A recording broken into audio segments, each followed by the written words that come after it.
आप लोगों ने इसको क्या गुर मंत्र दिए गए विधायकों को? देखिए,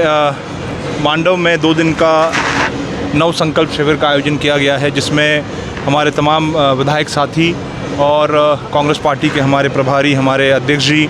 नेता प्रतिपक्ष, सभी सम्मानित कांग्रेस पार्टी के साथी आज इस शिविर में उपस्थित हुए हैं। आज हमारा शिविर का पहला दिन था, जिसमें विभिन्न विषयों पर चर्चा हुई है और अपने उद्बोधन में माननीय हरीश चौधरी जी ने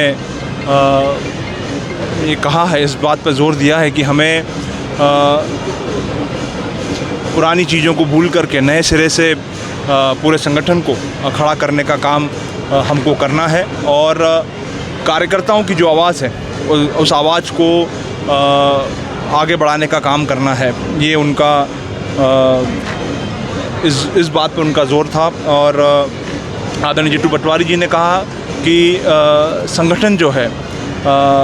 वो आत्मा है और विधायक उसका जो है चेहरा है, और दोनों में सामंजस्य बनाने की आवश्यकता है। तभी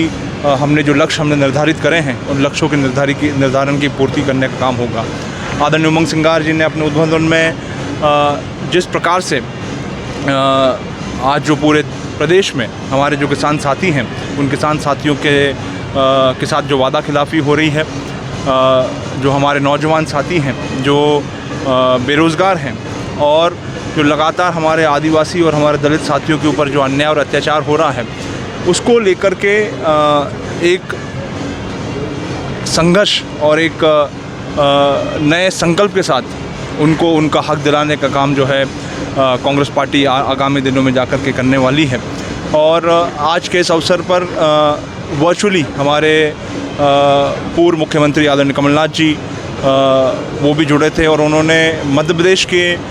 जो आर्थिक हालात हैं उन आर्थिक हालातों पर अपना वक्तव्य दिया और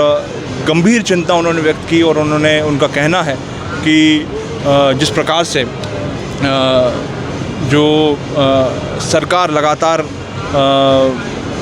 ये जो आयोजन कर रही है, लेकिन आयोजनों का लाभ जो है प्रदेश की जनता को नहीं मिल पा रहा है, निवेश जो है वो निवेश नहीं आ पा रहे हैं, तो ये चिंता उन्होंने व्यक्त करी है। और ये सारी चीज़ों को लेकर के आज का हमारा ये शिविर का जो पहला सत्र है वो सत्र अभी तक हमारा हुआ है। दूसरे सत्र में आदरणीय राहुल गांधी जी 3 बजे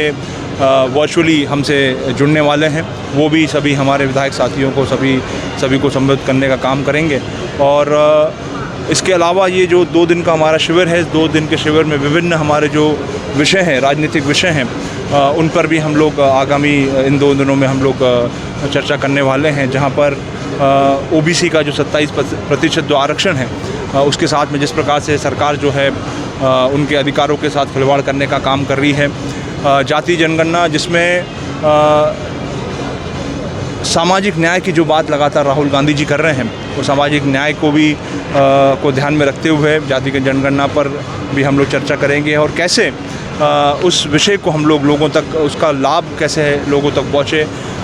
इसको लेकर के हम लोग रणनीति बनाने का काम करेंगे। जिस प्रकार से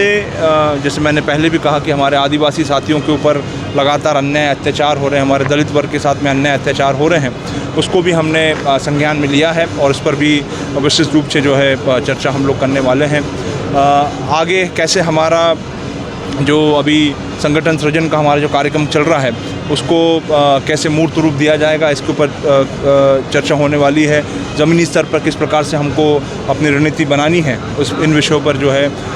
हम लोग आज बैठ कर के इस शिविर में हम लोग चर्चा करने वाले हैं। भैया, जैसा कि आपने भी बताया कि हरीश चौधरी जी ने कहा कि पुरानी बातों को भूल करके संगठन में आगे काम करना, तो जो लोग विधानसभा में निष्कासित होते क्या कांग्रेस में शामिल करने? देखिए, ये तो पार्टी स्तर का निर्णय है और ये सारे जो निर्णय और फैसले होते हैं ये पार्टी के हमारे जो बड़े नेता हैं, शीर्ष नेता हैं, वो बैठ कर के ये तय होते हैं और आगामी दिनों में हम लोग क्या रणनीति अख्तियार करते हैं ये समय आने पर हम आपको बताएंगे।